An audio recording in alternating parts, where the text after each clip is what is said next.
Hey guys, welcome to my channel. As you can see, I finally got my Telly TV. If anybody knows me, you know I'm kind of a nerd and I follow tech news. And when I saw this startup company was giving out free TVs, I thought, well, why not? I'll try it. So I signed up probably over a year ago. I got an email about 2 weeks ago saying I'm next in line. I had to take a survey, and then about a week later, I got a TV. The box was huge.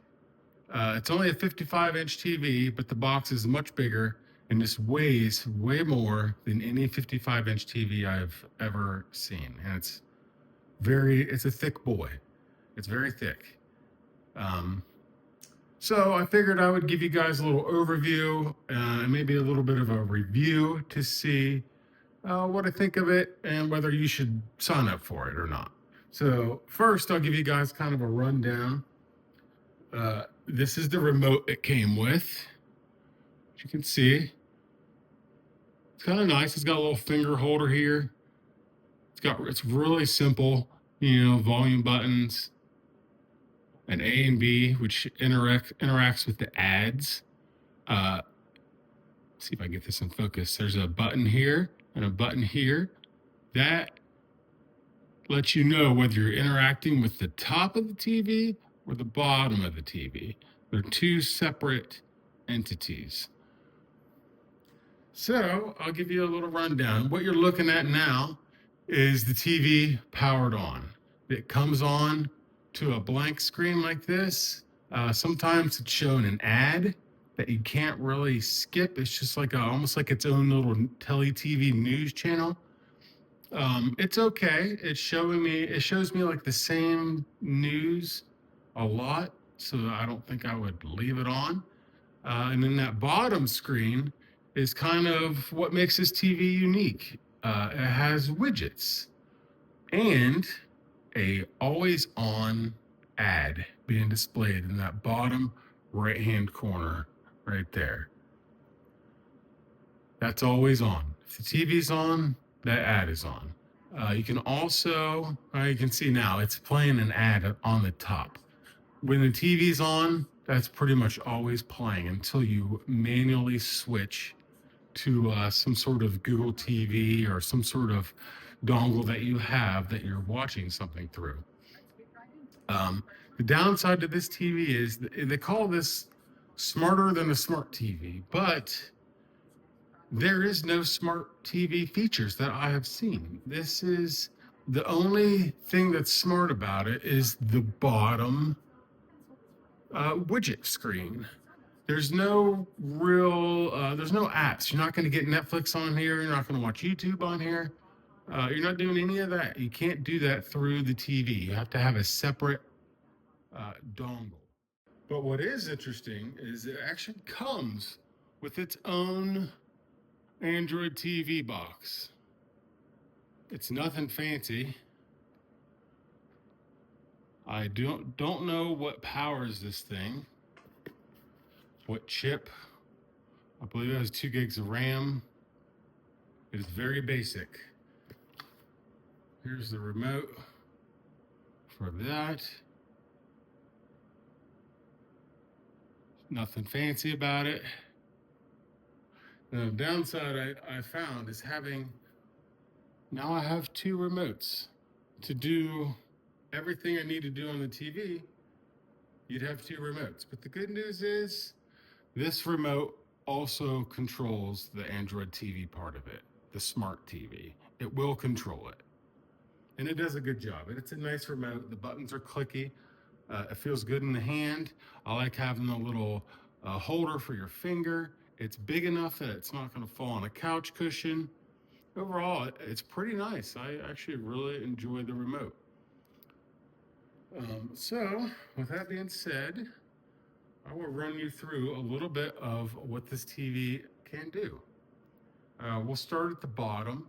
As you can see, I just have a couple widgets. I had some sports widgets on there, but there's really no sports going on right now that I'm into.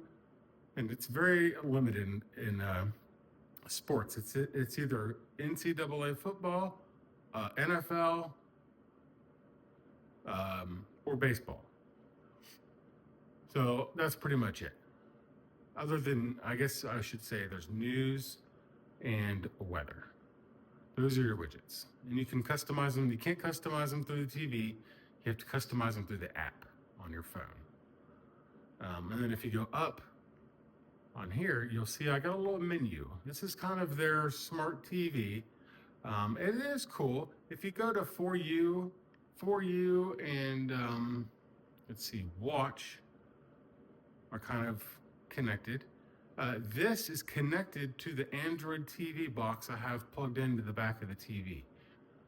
These are the apps that are on that. So if I pick one, it's going to automatically change the input to the Android TV and open that app. So we'll try it right now. I'll go to YouTube TV. You can see it's changing my input.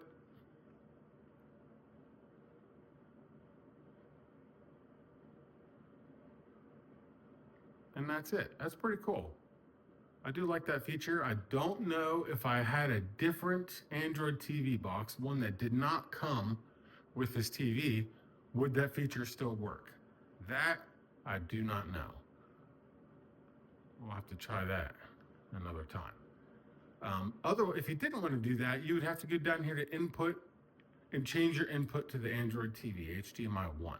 Because like I said, when it boots up, it's booting up to that generic ad news page that's showing me their generic news from Telly TV. It's going to boot that up every single time. You have to be the one to go in here and pick what input you want. Now, I don't know if there's an option for maybe booting into HDMI 1 instead of Telly TV.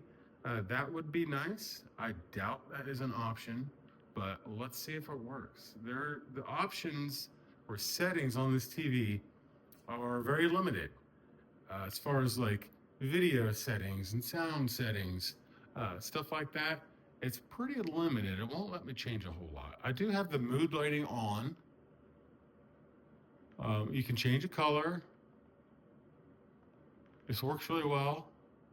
It actually looks pretty cool. This TV's in my bedroom, so I do enjoy the mood lighting.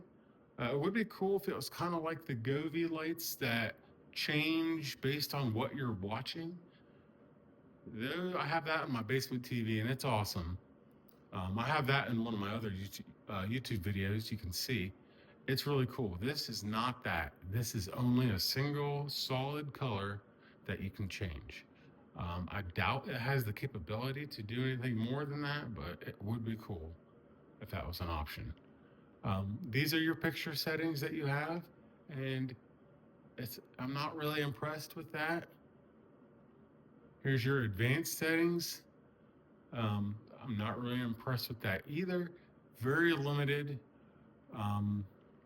These are settings you'd find on a very basic TV. First thing I did when I got this TV is I changed the backlight of the smart screen. So that's what they call that bottom screen. It's pretty bright. Default is pretty bright, and I didn't like the fact that the bottom screen was brighter than my normal screen. I found that to be distracting. It made the ad more distracting, but if I put that down to 0, it's still pretty bright, and I find the bottom to be way less distracting. Having used this TV for a couple days now, I enjoy the bottom of the TV. I think it's neat. I sometimes watch the news or the weather during a commercial break. The ads don't really bother me at all. They're not really intrusive. I do get a lot of the same ads. And then a lot of times I don't get any ads. You'll see on the bottom right, sometimes it just says Telly, and it's just a black box. I get that a lot too.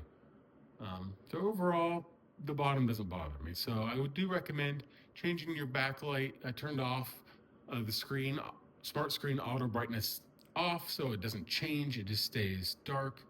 I'm not sure what away mode does, but that was on and I turned that off, and everything else was default. And I would say the backlight is 100%. I would say the TV is not that bright at 100%, but for what it is, I'd say it works pretty well. Let's see um, if I can change the input that the TV starts with. And that's a no. I don't see that option. It does have CEC. That's what lets me use, the TV remote with the Android TV. That's the only thing that's allowing that. Um, let's see what else we got. Remote control. I already paired it. You pair it during your setup process. That's pretty much it. That's as much settings as you have. You do have more settings in your Telly TV app on your phone, but that's mostly for your account and widgets. Everything else is on this TV. Um, I'll run a little bit through what you can do with the actual smart screen on the bottom. Um, this is your home feed. Whatever widgets you have set up will show here. For you, I assume is the last thing you have used is going to show up here, which is kind of nice. So it'll be a quick way to launch the last thing you launched. Input, obviously you're changing your inputs. Watch, this is linked to the Android TV box I have that came with the TV. You can open any app. They have music services on here. This is your options, which is good because when I first got this TV, it was just Live One and Spotify, but I see it's been updated to have YouTube Music and Vivo. That's kind of cool. I did try Spotify. It works about how you'd expect. And I would say the sound on this TV with the sound bar, very good. I was pleasantly surprised how good the sound is on the TV. I think that's the selling feature of the TV more so than the quality of the picture. I think the quality of the picture is just a very basic 4K HDR TV.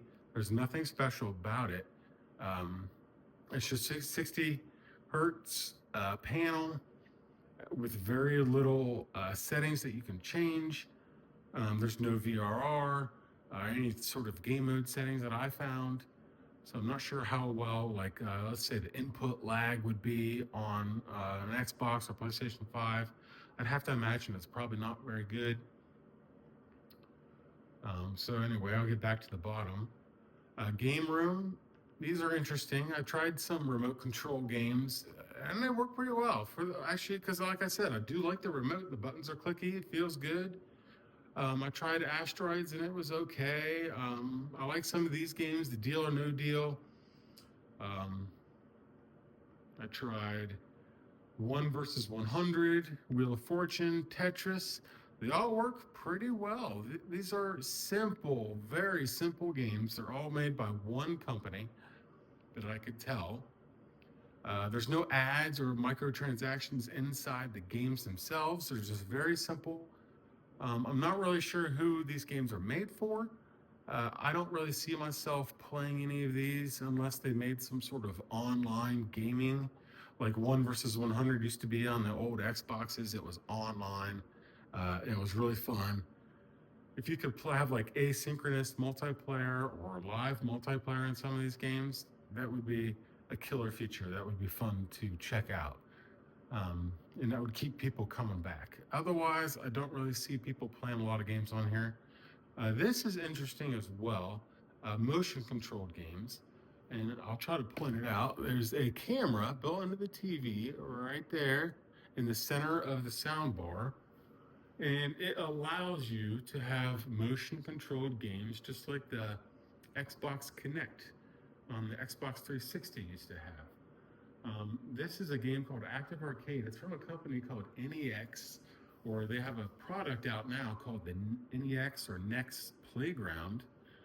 They basically made their own console with a camera that you play motion controlled games with the camera. I actually got my kids for it for Christmas. And then I got this TV and realized, hey, this basically has it built in. But this is only one game, whereas the NEX Playground has probably 30 games built into it, with this being one of them. So I'm not sure if they're going to add more games or more capabilities to this. This is a fun little fitness type game. but it's pretty limited. I mean, I don't think you're going to be spending a lot of time in that, but it's still cool nonetheless. Video calling, all I see is Zoom as the only option. Um, I tried it. The quality, video quality, was not very good. I don't know if that's a Zoom limitation or a TV camera limitation. The quality was, I mean, it looked like it was in 480p as far as the video quality goes. Like I said, I'm not sure if that's meant to be that way or not. Since I'm here, I will talk about the camera for just a second with privacy. This TV is in my bedroom, so I was very concerned about privacy.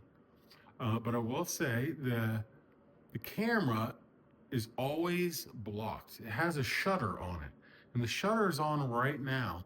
The shutter is always on until you open an app that uses the camera, and then you have to hit a button to say you want to use the camera. Otherwise, the shutter always stays on. So that made me feel better. Um, I don't know about the microphone because the microphone is what's up here. That's the microphone array. There's like, I want to say 3 or 4 microphone arrays there. Obviously, I can't control whether or not it's always listening.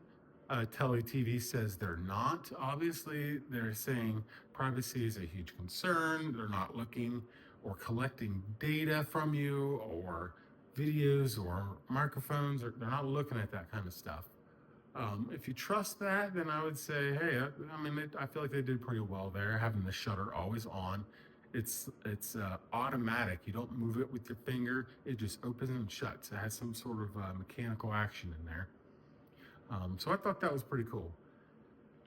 Anyway, back to this. There's also fitness. I believe I did not try this yet, but I believe this also uses the camera. I've never heard of this company. I have to wonder if they charge you for this product, but I haven't seen anything on here that charges you. Well, that was actually interesting. If you saw on the bottom, it just showed a full screen ad. I've actually never seen that happen before. I don't know if that's a glitch or what, but that was interesting. A full screen ad. I don't think that's supposed to happen, or maybe it is, but I hadn't seen it yet. Anyway, back to this, and you have a little bit of settings in here. Looks like the same settings you would get on the TV. We'll see. Yep, it's the same settings that you get on a TV. So I will show you one little thing I've noticed on this remote. If I use this remote and I turn the power off, one click, the bottom screen always stays on. I can see how that might be kind of cool for some people. If I had this in an office or something like that, and I just wanted to watch the news and the weather and stuff like that and have the time, I would probably leave that on. But in a bedroom or a living room, I'm not sure I want that on. So I did find, and it wasn't listed in my instructions or my quick start guide.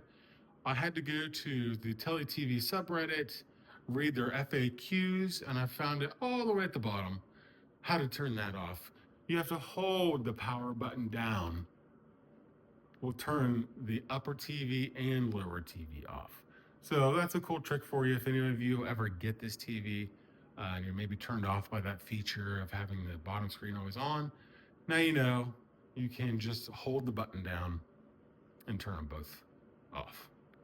So we'll turn it back on. So I think that's it. That was it for what I wanted to show you what the TV was capable of.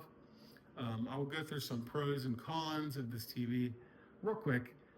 Pros, I would say picture quality, pretty good. Sound quality is great. It doesn't have a lot of bass. I would say everything is kind of in the mid-range sound quality wise. Like it didn't have super good highs or lows. Everything was kind of mid-range. The TV gets very loud. I used it on Spotify. I played some music and it gets really loud, even at half volume. I was pretty impressed. I like the remote. I like Some of the privacy features with the camera, I thought that made me feel a lot better having the privacy shutter on there. The widgets, really cool. I hope they expand some of these widgets. There's so many things they can do with that. I've heard that if you're watching certain TV shows, it'll show you information about that show on the bottom screen. That sounds cool. I have not had that happen to me yet because I heard it's only certain shows, not all shows. But it's kind of like the Amazon X-ray, where it might show you what actors you're looking at, or maybe some facts about the show, stuff like that. That actually is a pretty cool way to use that bottom screen. I could also see using it for fantasy football. Let me log into my Yahoo Fantasy Sports, show me, maybe my scores of the team I'm playing that week. I see that capability being there. But for now, the bottom is pretty limited. You do have a lot of news sources you can get from, but sports sources, it's basically just ESPN and only a couple sports. Once you're past that, there's the entertainment. I believe there's only one source you can get for entertainment. I think it's Entertainment Weekly. And then there's weather, and I think it's AccuWeather that they use for their weather. Here, I'll click on it. Yeah, AccuWeather. That is pretty much it as far as the capabilities at the bottom. I think this is a very unique TV. I do see a place for this in our market.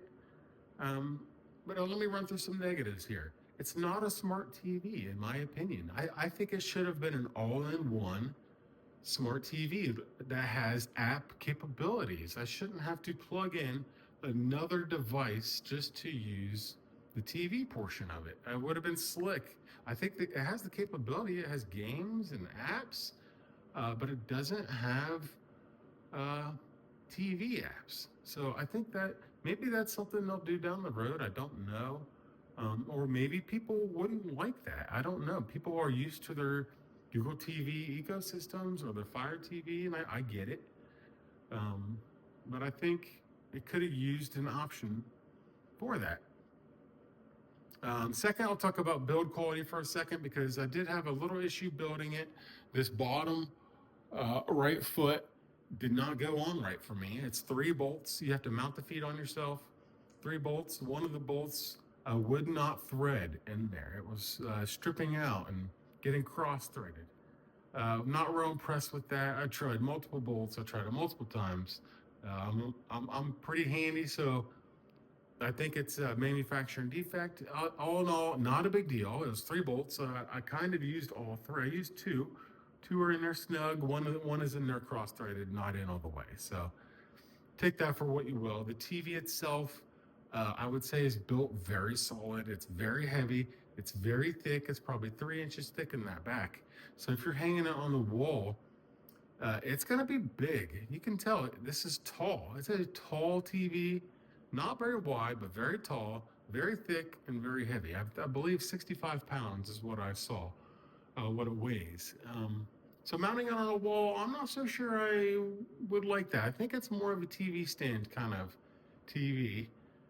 Probably like a low TV stand. This is on a high TV stand because it's in a bedroom. It actually works really well in a bedroom because I can see it really well from my bed since it's up so high. So mounting it, I'm not sure. You might have some troubles where you're going to place this TV, but just because the TV itself is so high up with that smart screen being on the bottom. I can't see myself ever paying money for this TV. Like if they sold it for, let's say, $200, I don't think I would ever buy it, knowing it has the ads and stuff like that.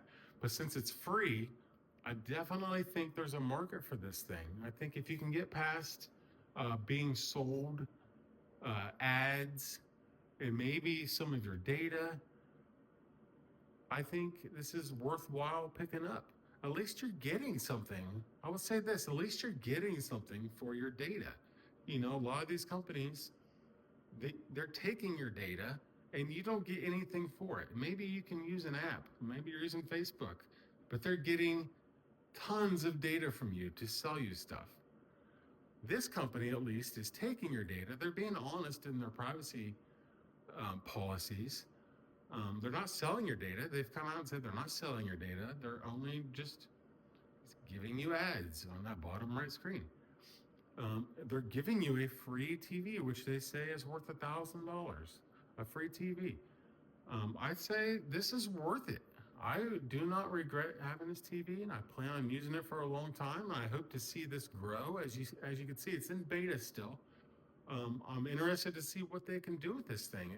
It's really just launching, so there's the capability is there to do some really unique things in the TV space. So I'm here for it. So thanks for watching my video. If you guys have any questions about this TV, you can hit me up in the comments. I'll try to answer what I can. So anyways, thanks for watching.